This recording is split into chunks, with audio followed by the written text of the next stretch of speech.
Hi guys, let's go something interesting.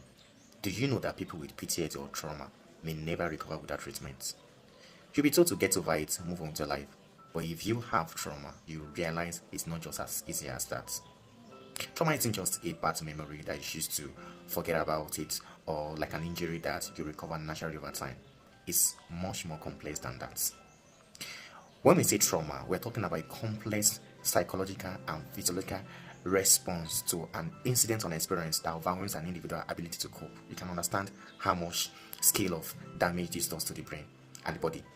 Because trauma affects the brain and the body. You see, for you to fully understand the scale of what we are talking about, you might need to understand how much or what are the parts of the brain in which trauma affects the body. It affects some structure of the brain. One of them is the amygdala.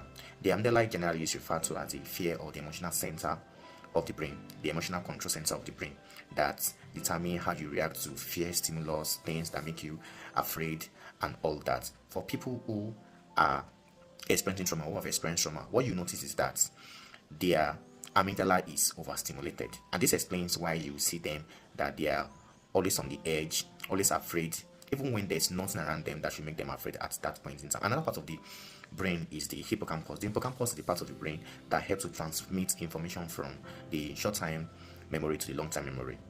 So that's the part of the brain that makes you remember what you ate for Christmas, what happened yesterday morning, and all that. But for them, that part of the brain shrinks. And this explains why when you ask people who have been traumatized, they have this fragmented, foggy memory of what has happened to them. So another part of the brain that's impacted is the prefrontal cortex. The prefrontal cortex is the part of the brain that helps with coordination, decision making, and all that. When someone is experiencing trauma, you notice that their decision making is compromised. They're not able to think logically because for you it's not making sense, but for them it's not because they're doing it willingly. It's just because at that point in time their decision making, judgment, and all that is compromised because of what they are experiencing at that point. When we're talking about trauma, we're not just talking about that particular event. We are actually referring to the lingering impact it has on the body and the brain. And like I said, the impact is very profound. For the psychological impact, we're talking about an event that affects an individual's sense of safety, his identity, and how the individual sees the world. You'll see people who have been traumatized, you will probably notice that these people are always tired, they're always fatigued, they have digestive issues, they are always having headaches. They might have gone to the hospital, done x-rays and all that, but still there's still no solution.